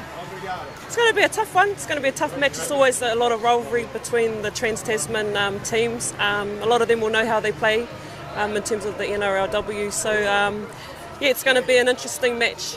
I understand Australia probably going in as favourites. But again, it's just a matter of New Zealand pulling it together and who comes down to playing well. Following that win for Canada, England took to the field against Papua New Guinea and probably put in their best performance of the whole tournament. A couple of tries from Leah Burke. Jodie Cunningham got smashed in the face, and Vicky Whitfield made loads of yards. And it just happened to be, or metres, you know, we are in a metric world. It just happened to be, well, we spoke to all three of them after the game. Leah, what's it like to play outside Courtney Winfield-Hill and kicking game this evening? Oh, it's really good. There was so much space on that left edge, and I think we've got that connection now that I know that when she's going to kick it and she knows that I'm going to be on the end of them kicks. I think it just showed tonight like what we've been practising, and I think it paid off. You still have plenty of work to score some good acrobatics out there. Yeah, definitely. I could see them coming down. I was like, I'm definitely getting under it. I'm going to get under it. I'm going to get under it. And it paid off. Just throw myself on the floor once I caught it. So yeah, it was good. Jodie, what's happened? What's happened? I don't know what not happened. It was tough in the middle today, and you know, PNG threw a lot at us. I think this happened about 5 minutes in, to be honest. So I had half an eye for most of the game, but yeah, it was tough and it was really physical. And I think, like Craig said, we dug in really hard across the field. Like, you know, I think the outside backs worked really hard and they finished when they got the opportunities, which is all we can ask for as middles when we're taking a bit of a battering, is just when you get the opportunity to finish it, and the outside backs absolutely did that. We never panicked at any moment. we went behind. It wasn't great, and I'm sure there will be other people panicking, but we didn't on the field. We knew that we would have enough class when it came to it, and I think we did. I think across the board, 1 to 17 were brilliant. 166 metres, I think it was, off the bench or something like that. You must be pleased with that. Yeah, absolutely. I think it was something like 145 in my first game, so to beat that and to keep growing as the competition gets further in, it's good signs, yeah. And a try as well against very tough opposition tonight. Yeah, I think Courtney put that on a plate for me. So yeah, we were actually joking that I'd get told off for that actually because I was out of position. So glad I got the try, so I won't get told off. But yeah, it's good. I've joked about this on Twitter, but everyone must be really glad that Courtney married an English woman to qualify for the team. Absolutely. No, Courtney is absolute legend of the game. She's really talented, and it's such a pleasure to play alongside. And I'm really honoured and like happy that I get the opportunity to play alongside her. And I guess you must be glad from the Saints' point of view that she's not playing next year. Actually, no, because it's great to have the opposition. It's great to have her in the sport. So it's actually quite heartbreaking that she's not going to be playing anymore. But obviously she's going to go on and do her own thing and hopefully go on to bigger and better things. What was it like out there this evening? A great atmosphere again here at Henley, and a big result against a very tough side. Yeah, we knew they were going to be tough, and I think we prepared for that really well. And yeah, the atmosphere was great. Everyone getting behind us is just what we need in those tough games. Your coach says your confidence has been growing in camp. What's the secret? I think it's just having a tight-knit group. We all back each other, we're all really supportive of each other, and yeah, that confidence to go out there and get the job done. We trust each other, so that's really the key, the trust in each other. Are you going to all be sat around watching the game tomorrow between Australia and New Zealand, find out who you get in the semis? Yeah, 100% we were watching. And I guess you're glad that you've got 24 hours more rest than they've got as well going into Monday. Yes, yeah, 100%. Obviously recovery is going to be key in the build-up to that game, yeah. How important is it going to be to get a big crowd there down on Monday and hopefully cheer England on to a place in the final? Yeah, it's obviously really important. Like the crowd here tonight was fantastic. And we always say, like, of these 13 on the pitch, that crowd is the 14th man, that really pushes us through. And when the games get tough, that's really going to be the difference for us. You think you were robbed of the Player of the Match award today? I think you were the popular pick in the press box at least. Honestly, I think that was an absolute team effort to get over the line, and there's a number of girls who could have got that tonight. So yeah, Jodie's well deserving of that. Playing at Headingley, another win, 3 wins from 3. Congratulations, you're in the World Cup semi-finals. How are you feeling? Yeah, it's pretty special. The vibe's really great here at camp. Yeah, especially being a Rhino, it's really nice to secure the win, 3 out of 3 now. So yeah, it's really great, and we're looking ahead of the semi-final now. How did you feel your game went coming off the bench this evening? Yeah, I like to think that I made a bit of an impact. I really enjoyed it. I thought that at times it was very tough, but 13 on the field, they did exceptional, and yeah, I just passed the ball really. I mean, you say it like it's easy, but it's hard work out there, and they're a very physical side. I mean, it's a cliche to say they're a physical side, but they're a good team as well, and England really put in a great performance tonight. Yeah, definitely. There was our toughest challenge yet. We were tough in defence especially, but we just had the grit and the effort and the fitness at the end of the day, and we just worked for each other, which was really good. The combination between Courtney and Leah Burke on the wing, that paid dividends tonight, and she got a try for Vicky Whitfield as well. Everyone seems to be among the points tonight. Yeah, it's pretty special that Courtney obviously having the vision to picture that, and then Leah finishing it off. It's just talent now, and not even hard work, just talent really. What's it like being part of this squad and having so many of your Rhinos teammates in there as well? Yeah, it's very special, you know. It's a once-in-a-lifetime opportunity, especially being in the World Cup in our own country, and yeah, it's very special, but having my buds around me, it's great. Semi-finals, Australia or New Zealand on Monday. How much are you looking forward to that? Yeah, it's going to be tough, you know, but I think the picture is going and winning the World Cup. One step at a time, so the semi-final will be a challenge, but we're all going to work together and put in the hard work. And you get 24 hours more rest, and then I guess you might need it after tonight's game as well. Yeah, definitely. It was very physical, as I said, so bodies are going to be hurting, I guess. Well, probably in the morning. I'm already starting to feel that way. But yeah, an extra 24 hours will hopefully give us the advantage. Great support here tonight, and I guess you'll be hoping for the same on Monday as well. Yeah, definitely. You know, having the fans behind you and the reception at the end, it's incredible. You know, all the the girls and boys wanting your signatures, it's special. So yeah, it really spurs you on. Do you think you'll ever get used to that, the selfies and the autographs and stuff after games? No, not all. I mean, I gave my socks away today, which was, I had cold feet at the end of it, but no, it was really nice, you know. When I was younger, I never had that, you know, female role models, so it's incredible. Do you ever wonder what these people are going to do with these socks? It's just weird. Yeah, I know, like, what they might frame it or something, you never know, I mean, a bit sweaty, like. Kira Bennett there. Where her socks are, we will never know. Probably on eBay, worryingly. Next day, we were in York to see the final games in the other group. Cook Islands beat out France, and it was a cracker between Australia and New Zealand. Before we talk about that, though, we did our podcast there live, and we're joined by a couple of stars of the now York Valkyrie in England's Gracefield, and Alicia Clayton. First question's easy. Who are you? What are you doing here? See, I'll let you go first. That relaxes you. Yeah, it does a little bit, yeah. So I'm Alicia, I play for your Valkyrie, so I've come here to support the girls play. I'm Gracefield, I play for Valkyrie as well, and I've just come to keep Alicia company. We were expecting you, so I'm not going to ask you any questions. Oh, we will. That's fine, I'm here to keep her company. Scott, so where's your medal, Scott? Put it away. Yeah, Sharon. Get it out. This is like bullseye now. This is like, you know, not here's what you could have won. But this, wow. Oh, that's so amazing. we have that, a World isn't Cup it? winner with us. Yeah. Nice. To will we us have another World Cup winner by the end of next week? Alicia, why Rugby League? How have you ended up at this exciting stadium playing for the York Valkyrie? So I actually started when I was younger. I followed in my godmum's footsteps, so she used to play, and then I was like, oh, I really want to do rugby. So I started at school, but my school didn't have a team. Like, there was just no girls turning up, so I was quite lucky, so I was able to go play at a different school. And then I went down to New Age All Blacks, and then I was one of the only girls that went up into open age, and just stuck it out ever since. So yeah, and then just came to York.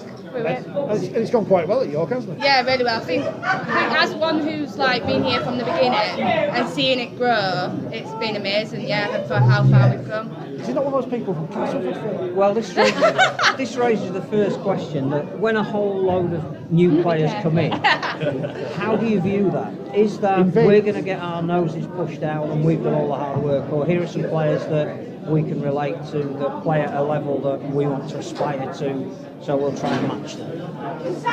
No, I think it was amazing for them to come in, because it's what York needed to be better. We just needed the players, extra players who kind of was more advanced than what we had at York. So them girls came in. Obviously some girls did disappear, but I think they just obviously didn't like the change, they didn't want to commit. But the girls who have stayed and committed, the nose haven't been pushed out, and everyone's just improved each week. So yeah, no, it's been really good and I've enjoyed it. In terms of aspirations, I mean, clearly each year is getting slightly better. You had the joy of picking up the League Leaders Shield, the heartbreak of losing a grand final. Yeah. How are you sitting for next year with the rebrand and everything? Yeah, I think the rebrand's really good. I like the fact that it's like two teams but one club, and it definitely shows the two difference in the teams as well, instead of just being that one team, because sometimes you find supporters just talk about the men's team and not about the women's. So no, it's really good. So yeah, we just got to go that one better, but all the girls are up for it. So we're here celebrating the Women's World Cup. There've been some great games already at York, got semi-finals to look forward to. Yeah. Genuinely, can England win it is the first question. You are allowed to answer that. In fact, you might be in a good position to answer that. Yeah, I think we are in a position to win it this year. I think for us, the year off, the postponement from COVID has done us a real service in that it's given us extra year to gel as a team, being able to bring in more players, players who might not have played last year for the World Cup have been allowed an opportunity now to play in a World Cup, such as Danny Anderson, fantastic prop forward. This time last year she'd have been just recovering from ACL surgery, but now she's tearing up her World Cup. So yeah, I think we're definitely very confident, quietly confident within our camp, and I think there's a lot of expectation on us, but we're quite happy to rise to that expectation and hopefully meet it. Can you give them some advice on what it takes to win a World Cup? Yes, please. Because you've Give actually it your all. got... Give it your all. Yeah, give it your all. Make sure you go out on the pitch and leave nothing behind. I think Better than your opposite number. Yeah, I think we've got a group of girls that are confident and 100% willing to give it their all, so shouldn't be a problem if that's the case. What's the experience been like so far these last couple of weeks since I spoke to you the other week at the Yeah, uni? yeah, it's been fantastic. Every step of the way has been quite magical. I know that they say that playing in the World Cup's special, but it's special not just for the on-field reasons, but the off-field. You get to really sort of like cement yourself into good friendships across different clubs. So like, for example, people who you haven't really spoken to before, you get to make new friendships, but equally you get to strengthen pre-existing friendships, and it all helps that we're a very cohesive group and we all get on really well. There's no sort of like pettiness, no bitchiness, which is quite rare for a group of female players. I don't think you need to put female in there. Rugby players. So the obvious next question then is it a room share type thing? And if Yeah, so, yeah. No, there's no pictures. Who you rooming? No, who you rooming with, and what are bad habits? So I'm rooming with Sarah Stanley, so I know quite well because obviously we played together at club, but it's my first time rooming with her. She's a reasonably good roommate. That's a glowing end off. No, she's a good egg. She's not in the room much, so she's a perfect roommate. How much have you enjoyed watching the competition and thinking it's only 3 years to the next one? I've really seen enjoyed the level. it. I think I've been at every women's game that's been at the stadium so far, and then went to watch the England women last night, which was really good, and obviously just watching them on TV as well, but no, really enjoyed it, it's good. We're big fans of Brazil and what they brought to the tournament. We like Canada as well. We like all these stories surrounding the nations that are adding colour to it. What's it like playing against them? Because you knew you were going to win anyway, but their enthusiasm, does that rub off on you? I think it was important for us as a team when we were going into it not to underestimate what they're all well versed in rugby, whether it be sevens or rugby union.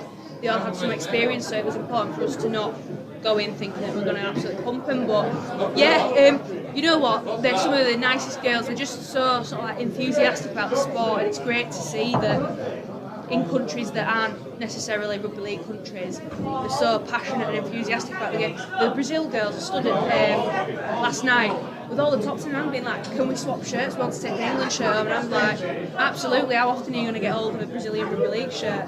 Like, Is that on eBay? No, I'm gonna keep it, give it to, I don't know. I give it to my kids or something if I happen.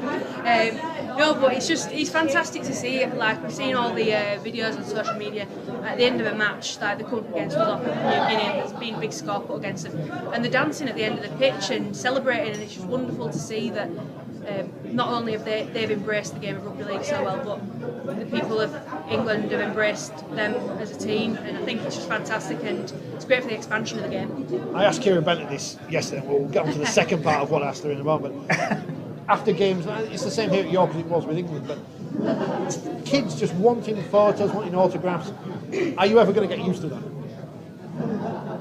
No, I don't think so. I coach a group of girls, and like even when they're down, like they were like, "Oh my God, can't believe we met so and so from like New Zealand and all the teams like that." And like obviously Australia being down to the Heworth, and the girls met them and they were buzzing. And I think it's like for them to see it, it's like where they want to be next, and that's all they ever talk about when it comes down to training. Like, I want to be like so and so, and it's like work to it, and then you can get there. But no, yeah, I think it's great for the younger generation to see.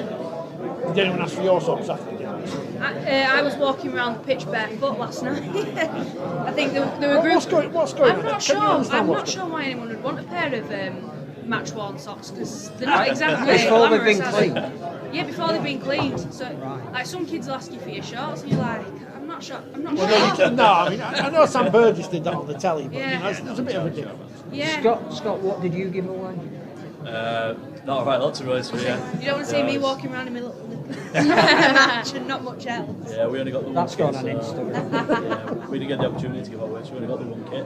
Australia met New Zealand just after we finished speaking to those two Valkyrie at the LNER Community Stadium, which hosted some brilliant action during the World Cup and some great crowds as well. And they were treated to a belter as Australia edged out New Zealand by 10 points to 8. In a moment, we'll hear from Autumn Rain Stevens-Daly, who scored one of the New Zealand tries and has a great name. But first, an Australian who went on to win the World Cup, of course, in Taryn Aitken.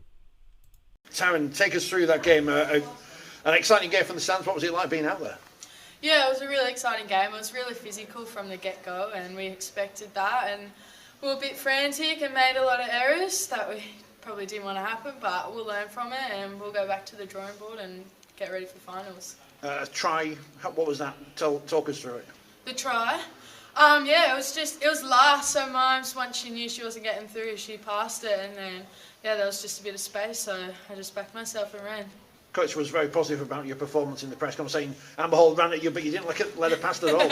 Yeah, first time playing against Hawley. Normally we're on the same team, but I knew she was going to come at me, and yeah, I just had to do my best to get in front and hope for the best. How did you cope with the conditions there? Because it was very swirling wind, it seemed. Yeah, it was really windy tonight out there, which was probably the first time, but yeah, it probably just makes a bit difference in kicking and catching for the back three, but yeah. Tough game out there. You've had a couple of easier fixtures in terms of the scoreline. I'm not saying they weren't tough physically out there, but now you've got the test of the semi-finals, knockout football, Papua New Guinea on Monday. What do you think about them as opponents? Yeah, that was probably the game we needed heading into finals, having a physical and challenging game, and PNG have been building really well through their campaign, and we know they're going to be physical again, and they're playing good footy at the moment, so we'll be ready. And going into that game, how are you feeling yourself, confident in the way you've been playing?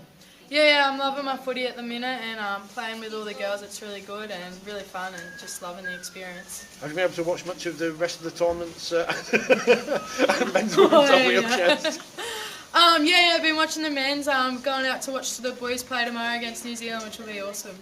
And of course, you'd love to make it both teams playing in the final next week at Old Trafford. Yeah, it would be really good having both the teams there and getting a double header, but we'll focus on our semi-final first. Talk us through the game. It was great from the stands. What was it like being out there?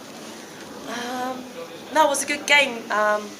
We had to really bring it to them, and I think we really stayed in that arm wrestle there, and they were just lucky to get away with that win.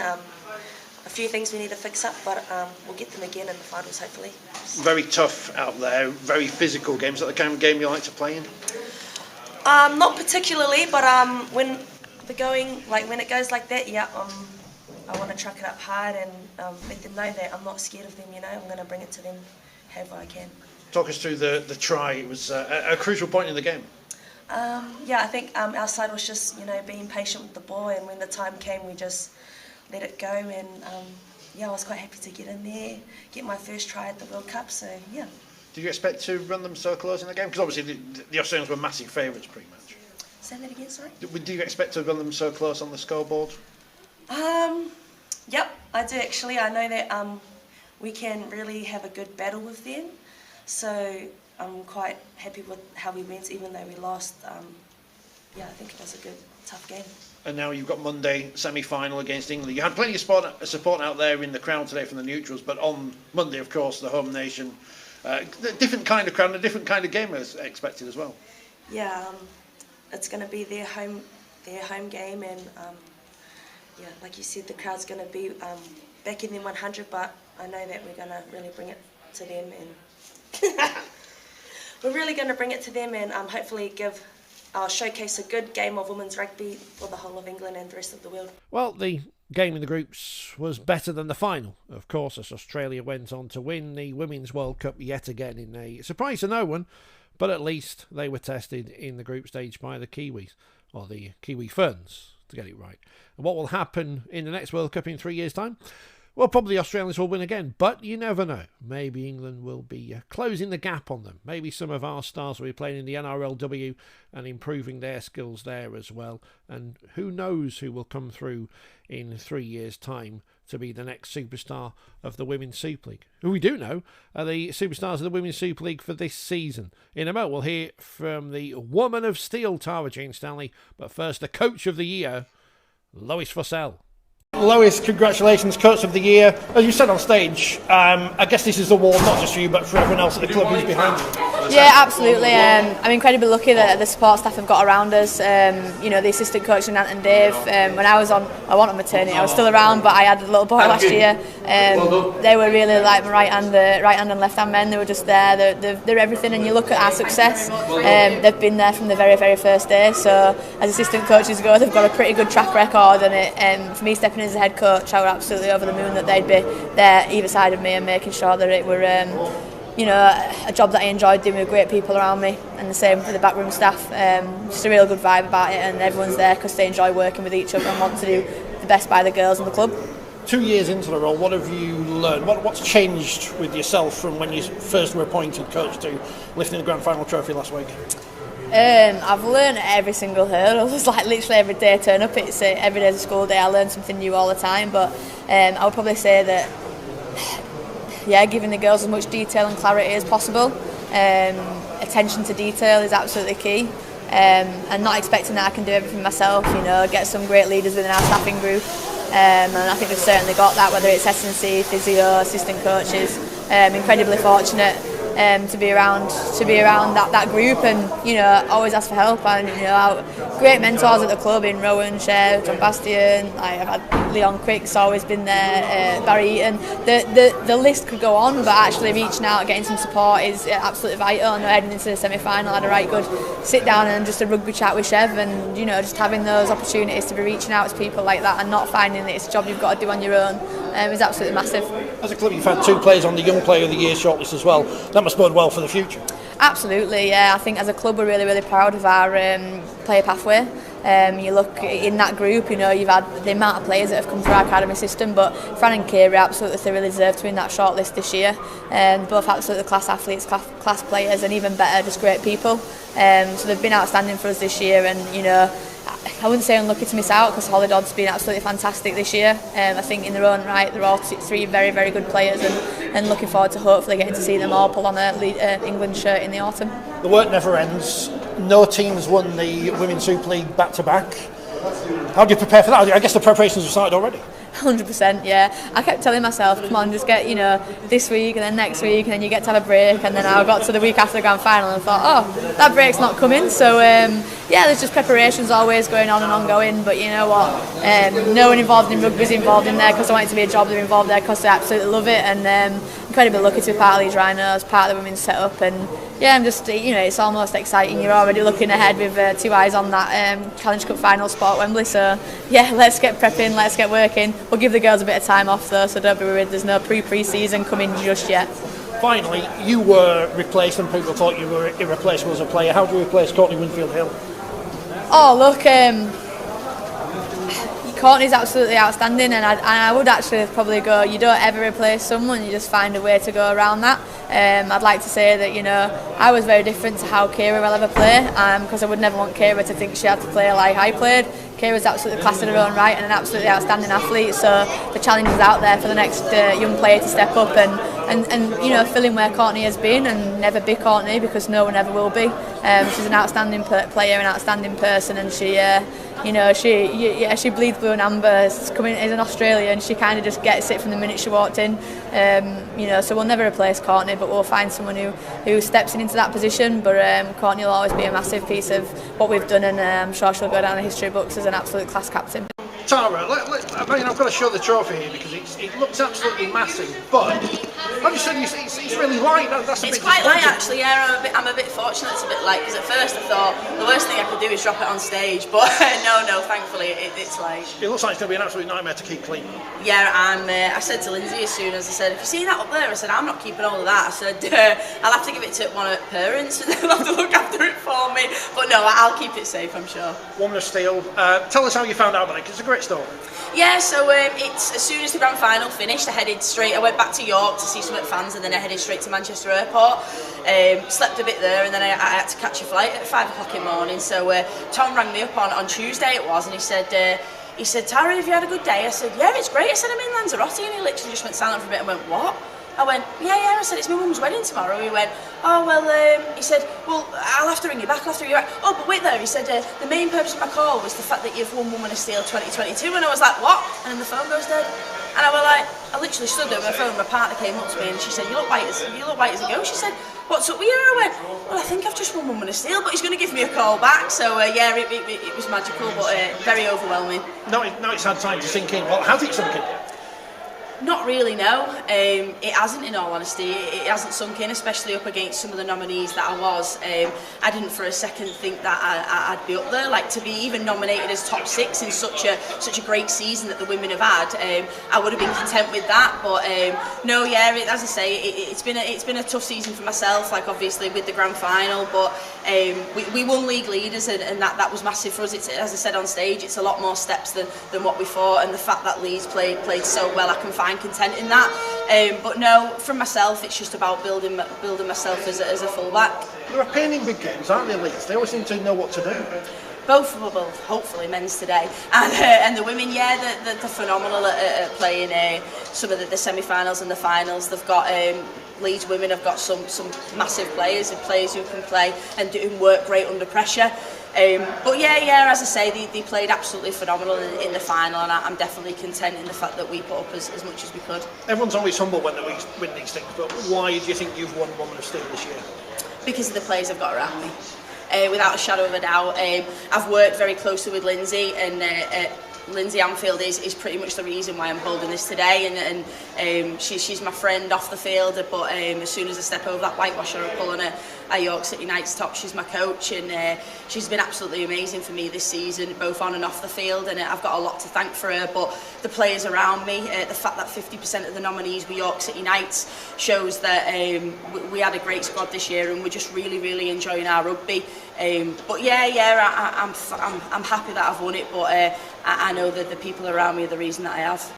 2022 then is in the record books. What will happen in 2023? No idea. There's still plenty of signings to be made and excitement to come on and off the field, no doubt, in the brand new Women's Super League and Challenge Cup seasons. We'll be covering as much as we can here on 4020 TV, because why would we stop now?